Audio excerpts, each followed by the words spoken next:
బ్రహ్మంగారి మఠం సమీపంలో వింత జరిగింది. బ్రహ్మంగారు చెప్పినట్టే ఒక్కొక్కటి జరుగుతున్నాయని, అయితే ఇప్పుడు బ్రహ్మంగారి మఠం దగ్గరలోనే ఇలా జరగడం విడ్డూరంగా ఉందంటున్నారు. ఏదైనా ఉపద్రవం జరుగుతుందని కొంతమంది భయపడుతుంటే మరికొంతమంది పాపాలు చేసేవారికి కీడు జరుగుతుందంటున్నారు.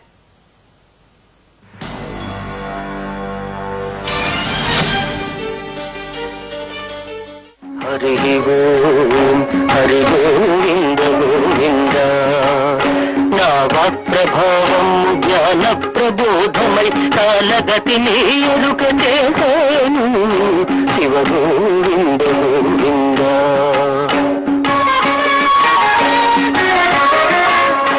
బ్రహ్మంగారి కాలజ్ఞానాన్ని చాలా మంది నమ్ముతారు. ఆయన చెప్పినవి జరిగి తీరుతాయని చెప్తారు. దానికి ఉదాహరణలు కూడా చూపిస్తారు. బ్రహ్మంగారు చెప్పినట్టే అన్నీ జరుగుతున్నాయి. ఆయన తెర మీద బొమ్మలే రాజ్యాన్ని ఏలతాయని చెప్పారట. దానికి ఎన్టీఆర్, ఎంజీఆర్, జయలలిత ఇంకా ఎంతో మందిని ఉదాహరణగా చెప్తారు. ఇంకా ఎన్నో విషయాలు ఆయన చెప్పినట్లు తూచా తప్పకుండా జరిగాయి. కలియుగమున 5000 ఏండ్ల తిమ్మట మను ధర్మమే మారిపోయేను, కుల వివక్షత కూలిపోయేను, మానవులలో నీతి మటు మాయమయ్యేను, అన్యాయమే రాజ్యమే లేను శివ గోవింద గోవింద. పాపాత్ములందరూ నశిస్తారు, పుణ్యాత్ములు మాత్రమే మిగులుతారని కూడా ఆయన చెప్పారు.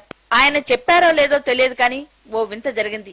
అది బ్రహ్మంగారి మఠం సమీపంలో, అది కూడా ఆయన భక్తుడి విషయంలోనే జరిగింది. ఇది ఉపద్రవానికి సంకేతం అంటున్నారు స్థానికులు. బ్రహ్మంగారు చెప్పినట్టే జరుగుతోందని భక్తులు అంటున్నారు. పాపాత్ములకు కీడు జరుగుతుందని, పుణ్యాత్ములకు మంచి జరుగుతుందని భక్తులు అంటున్నారు.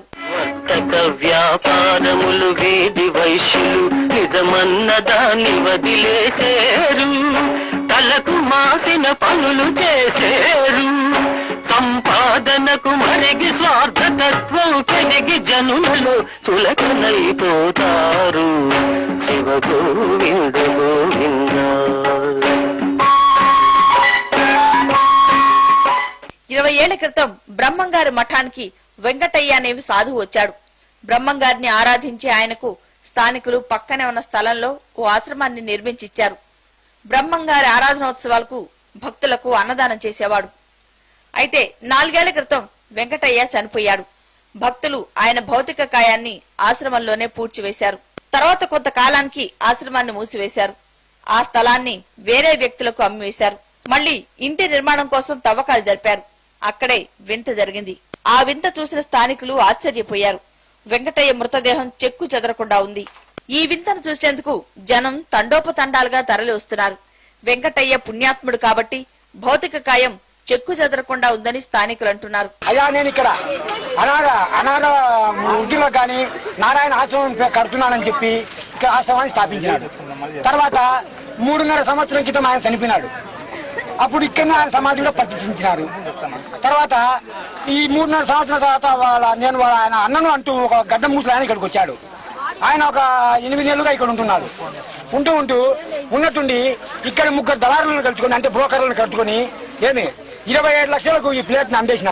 డెడ్ బాడీ అలాగే చెడిపోకుండా ముఖం మీద బొట్టుతో సహా ఉందంటే ఇది ఒక విచిత్రమే అని అనిపిస్తుంది. ఇది ఈజిప్ట్ లో మమ్మీస్ వాళ్ళు ఎలా ప్రిజర్వ్ చేస్తారో అది గుర్తుకొస్తుంది. ఈ విషయంపై మాట్లాడేందుకు వీరబ్రహ్మేంద్ర స్వామి పీఠాధిపతి వీరభోగ వసంతరాయలు నిరాకరించారు.